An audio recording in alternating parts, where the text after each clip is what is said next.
how you can upload landscape video on Instagram Reels. Now before we start, if you're new to our channel, just go down below, hit the subscribe button and press the bell icon so you don't miss out on our future videos. Now let us start. Now to upload a landscape video on Instagram Reels, it's not actually that different from uploading a normal reel. All you have to do is open up your Instagram and just upload your reel.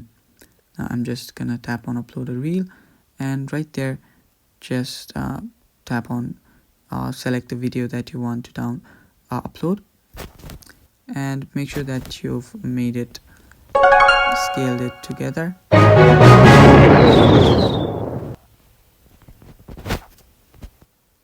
Now after you select the video, after you've selected the video, just tap on next and next and next, and just upload it. Now after you tap on upload it, just make sure you add a caption and all the videos, all the video details like locations and audio name and so many more.